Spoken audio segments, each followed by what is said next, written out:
복된 소식 아름다운 소리 AM 1590kHz 시카고 기독교 방송입니다.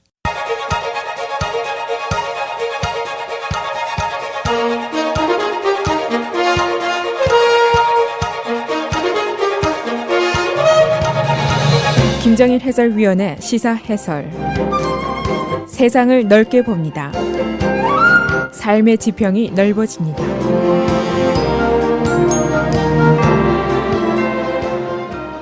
시사해설입니다. 오늘 각 주에서 선거인단들이 모여서 공식적으로 대통령 그리고 부통령을 뽑게 됩니다. 이 미국의 선거제도 그야말로 복잡하기가 짝이 없습니다. 오늘 이것이 선거 마지막 단계인데 소위 선거인단 Electoral College가 모여서 각 주의 선거 결과에 따라서 투표를 해서 선거의 당락을 마무리 짓는 작업을 얘기합니다. 보통 때 해외 같으면은 오늘 선거인단 투표는 일종의 그냥 요식 행위로 받아들여집니다. 그러나 금년은 많은 관심들이 쏠리고 있습니다. 그 이유가 있는데 첫째로 도널드 트럼프가 숫자상으로 300만 표나 졌습니다. 그리고 두 번째는 미국의 주요 17개 정보기관이 러시아가 미국 선거에 개입을 시도했다. 그리고 그 이유는 트럼프의 편을 들기 위한 것이었다. 이렇게 결론을 내린 이후이기 때문입니다. 그래서 여러 곳에서 선거인단 위원들에게 트럼프를 거부하라. 그런 수천 통의 이메일과 전화 위협이 있었습니다. 또 주 선거 결과에 반해서 투표를 하겠다 하고 선언한 사람까지 나오고 있습니다. 그러나 현재로는 트럼프의 당선을 뒤집을 만한 징조는 없다는 것이 전문가들의 견해입니다. 궁극적으로 선거인단의 투표 결과가 의회에서 다시 한번 걸러지기 때문입니다. 그래서 오늘은 선거인단 투표 어떻게 진행이 되는지 또 어떤 결과가 예상이 되는지 지금의 문제는 과연 무엇인지 이런 점들을 알아보겠습니다. 첫째, 누가 과연 Electoral College가 되는가, 선거인단이 되는가 이것이 이제 문제입니다. 각 주의 정당이 선발한 선거위원들을 말하게 됩니다. 투표에서 승리한 정당이 자신의 선거위원을 선발하게 되는데 이들은 보통 정당의 리더들이라든가 선출직 공무원이라든가 또는 개인이 될 수도 있습니다. 각 주는 그 주의 하원의원 숫자 그리고 상원의원 숫자를 합한 선거인단을 선발하게 됩니다. 전국적으로 보면은 모두 538명이 되겠죠. 하원이면 435명, 상원 100명, 그리고 워싱턴 DC가 3명. 그래 돼서 538명인데 여기에 과반수가 270명입니다. 270명을 넘으면은 당선이 되는 것이죠. 과연 선거인단들이 오늘 모여서 하는 일은 무엇인가? 선거인단이 주 수도에 모여서 투표를 하게 됩니다. 결과에 서명들을 하게 되는데 이걸 보통 투표 증명서 이렇게 얘기를 합니다. Certificate of Vote 이렇게 얘기를 하죠. 그 결과를 의회 그리고 National Archives 국립서류보관소에 송달을 하게 됩니다. 그리고 이제 가장 많은 의문이 되는 것이 선거인단은 반드시 각 주의 투표 숫자에 따른 결과에 따라서 투표를 해야 하는가? 이것이 이제 대부분의 의문입니다. 그런데 반드시 그렇지 않습니다. 헌법이라든가 연방법이라든가 여기에 이런 규정이 없습니다. 또 대법원도 이 문제를 다룬 적이 없습니다. 그러나 주법으로 자신의 주의 선거 결과에 따라서 투표를 해야 한다라는 주법을 가진 주가 29개 주나 됩니다. 만일 그렇게 하지 않으면 벌금을 문다든가 형사처벌까지 당할 수가 있습니다.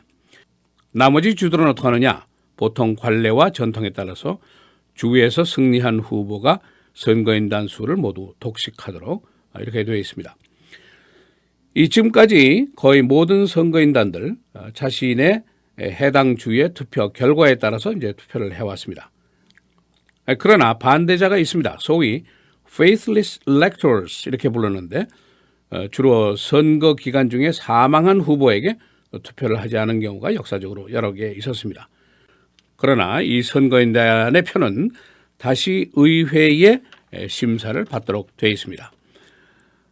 누가 오늘 투표하는 선거인단의 표결 결과를 카운트하게 되는가? 이것은 내년 1월 6일 날 합니다. 오후 1시 금요일 이렇게 정해져 있는데 상원, 하원의 대표들이 모여서 심사를 하고 그 주제는 부통령이 하게 됩니다. 이번에는 조 바이든 부통령이 하게 되는데 조 바이든 부통령이 상원의 의장이죠. 그러니까 상원 의장인 조 바이든이 자신의 당의 패배를 선언해야 되는 그런 경우가 있게 됩니다. 반란표가 있으면 어떻게 될 것인가? 소위 그 faithless elector가 있으면 어떻게 할 것인가 그건데 조 바이든 의장이 다 카운트를 한 다음에 거기 모인 의회 의원들에게 any objection 하고 반대가 있느냐는 질문을 반드시 하도록 되어 있습니다. 그렇게 되면은 의원들이 한 개별표 또는 주 결과 전체에 대해서 이의를 제기하는 것이 가능합니다. 이 이의를 제기할 때 즉각 2시간 이내에 의회가 심리에 들어가야 한다. 이런 규정을 가지고 있습니다. 그리고 상원과 하원이 합의할 때 의문의 표 또는 반란표 이것을 무효화하는 것이 가능한데 의회가 사실상 이제 최종 결정을 하게 되는 것이죠. 현재 의회는 상원, 하원 모두 공화당이 다수당입니다. 그러니까 최종적으로 의회의 결정이 금년 선거의 최종 결과다라고 볼 수가 있습니다. 지금까지 보도된 것들을 보면은 텍사스주의 한 선거인단이 사임을 하고 말았습니다. 또 다른 선거인단은 나는 반 트럼프로 표를 던지겠다 하고 공언을 했습니다. 왜냐하면 나는 법적으로 권리가 있고 헌법상의 의무가 있고 따라서 나는 양심에 따라서 투표를 하겠다. 그렇게 얘기를 했습니다. 그러나 이제 반란표가 나온다고 하더라도 결국 의회에서 다시 심리를 해야 되기 때문에 결국 다수당 의회에서 결정을 하도록 되어 있습니다. 그래서 트럼프의 당선을 뒤집을 만한 징조는 현재 없다 하는 것이 대부분 선거 전문가들의 의견입니다. 그리고 러시아의 선거 개입 문제가 또 이슈가 되고 있는데 워싱턴 포스트의 보도에 따르면 10명의 선거인단원이 민주당 9명, 공화당 1명인데 정보기관에 이 문제에 대한 브리핑을 요구하고 있습니다. 이 요구는 존 포데스타 클린턴의 선거본부장도 지지를 하고 있습니다. 그러나 DNI 국가정보원에서는 정보 브리핑할 것을 거부를 했습니다.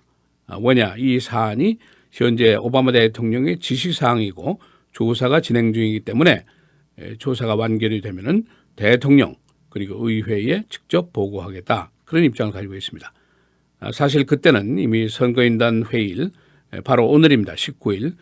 이것은 이제 법정 기일입니다. 법으로 정해진 기일입니다. 이것이 이미 지나간 후죠. 그러니까 별 소용이 없습니다.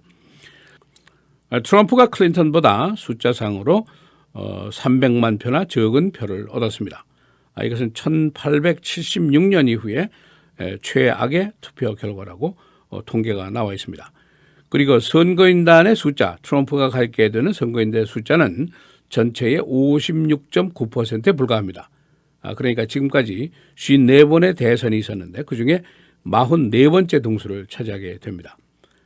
그러나 대선 결과를 뒤집으려면 37명의 선거인단원이 반란표를 던져야 가능합니다. 그런데 지금으로 봐서는 이런 경우는 매우 가능성이 희박하다. 그것이 대부분 전문가들의 예상입니다. 이 타임 매거진이 올해의 인물, The Person of the Year로 도널드 트럼프를 선발하면서 그 부제를 분열된 나라의 대통령 그렇게 얘기를 했습니다. Divided State of America라고 부제를 붙였는데 트럼프를 찍은 사람 또 트럼프를 찍지 않은 사람과의 이견, 괴리가 매우 심각한 수준이죠. 그러나 트럼프의 당선은 기정사실이라고 볼 수가 있고 트럼프가 앞으로 4년 동안은 미국의 대통령이 됩니다. 따라서 미국은 서로 다른 의견 사이에서 수많은 고민을 하게 될 가능성이 높습니다. 이것이 현실입니다. 도널드 트럼프는 오는 1월 20일에 대통령 선서를 하고 정식으로 대통령이 되게 되어 있습니다. 시사해설 김정일입니다.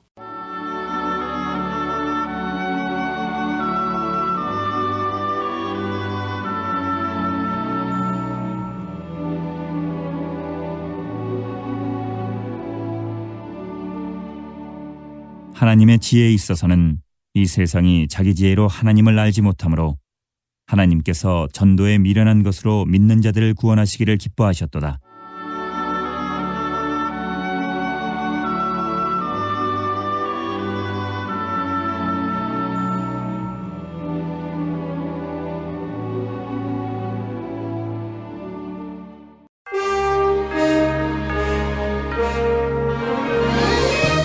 헤드라인 뉴스입니다. 오늘 선거인단이 각 주 수도에 모여서 선거인단 투표를 함으로써 금년 선거를 모두 마감하게 됩니다. 보통 선거인단 투표는 요식 행위로 간주되지만 금년 선거에서는 트럼프의 투표 숫자가 클린턴보다 300만 표나 뒤진 데다가 러시아의 선거 과정 해킹 등이 문제로 관심이 쏠리고 있습니다.